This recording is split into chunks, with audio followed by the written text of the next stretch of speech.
దుర్గ పురపాలక సంఘం నందు పారిశుద్ధ కార్మికులకు చెత్తను సేకరించడానికి అవసరమైన పనిముట్లను ఎమ్మెల్యే కాలువ శ్రీనివాసులు ప్రారంభించారు. ఈ కార్యక్రమంలో municipal commissioner Divakar Reddy, chairperson Shilpa, vice చైర్మన్లు, కౌన్సిలర్లు, మున్సిపల్ సిబ్బంది, అధికారులు, కార్మికులు, మెప్మా సిబ్బంది పాల్గొన్నారు.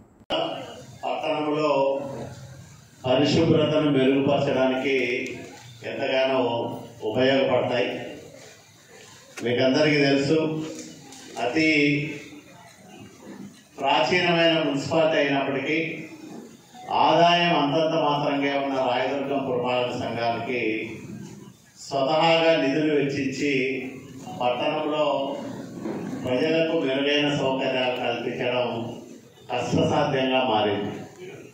అందుకనే మన గౌరవ ముఖ్యమంత్రి నారా చంద్రబాబు నాయుడు గారు నేమకల్లు గ్రామానికి వచ్చినప్పుడు రాయదుర్గం పట్టణ పరిధిలో అభివృద్ధి కార్యక్రమాలు ఈ 5 సంవత్సరాల్లో చేపట్టాలంటే కనీసం ఒక 50 కోట్ల రూపాయలు అదనంగా నిధులు ఇవ్వాలని మనం అడిగితే దానికి సమగ్రమైన ప్రతిపాదనలు రూపకల్పన చేయండి, అవకాశాన్ని బట్టి ఈ సంవత్సరం తక్కువ ఇస్తాం, వచ్చే సంవత్సరం నుంచి కొంత ఎక్కువ నిధులు ఇచ్చేదానికి ప్రయత్నం చేస్తామని ఆయన ఒక మాట చెప్పారు.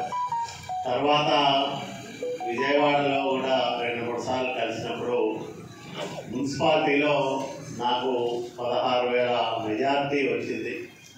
కాబట్టి ఆ పట్టణ ప్రజల రుణం తీర్చుకోవడానికి తప్పకుండా మీరు ప్రత్యేకంగా నిధులు ఇవ్వాలని పదే అభ్యర్థిస్తే మొన్ననే ఒక 64 మున్సిపాలిటీలకి 2 కోట్లు 3 కోట్లు ఇట్లా డబ్బులు ఇచ్చారు. పెద్ద మున్సిపాలిటీ కూడా కొంత డబ్బులు ఇచ్చారు.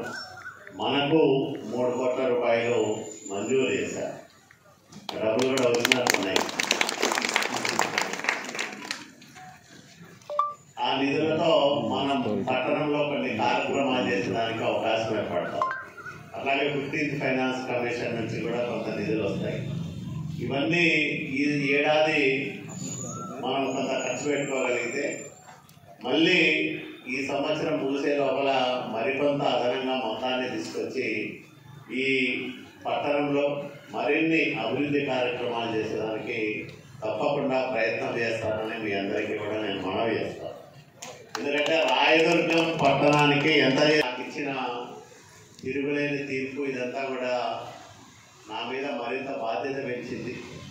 కాబట్టి వాళ్ళ రుణం తీర్చుకునే దానికి నిరంతరాయంగా పనిచేస్తానని మనవి చేస్తూ, ఏళ్ల తరబడి కనీస సౌకర్యాలు లేకుండా ఉంటాయో ఆ ప్రాంతాలను మీరు గుర్తించి ఆ ప్రాంతాల్లో ఎక్కువ అభివృద్ధి కార్యక్రమాలకు ప్రతిపాదనలు మీరు కూడా ఎవరైతే అధికారులు ఈ ప్రతిపాదనలు రూపకల్పన చేస్తారో వీటన్నిటికీ కూడా సక్రమంగా అమలయ్యే విధంగా మీరు శ్రద్ధ తీసుకోండి. ఎందుకంటే అందరం కలిసి రాయదుర్గం పట్టణాన్ని అభివృద్ధి చేయడానికే మనకు ప్రజలు ఓట్లేశారు. కౌన్సిలర్లుగా మీకైనా, ఎమ్మెల్యేగా నాకైనా వాళ్ళ మంచి కోరడానికి మనందరికీ ఓటు వేసి గెలిపించారు. కాబట్టి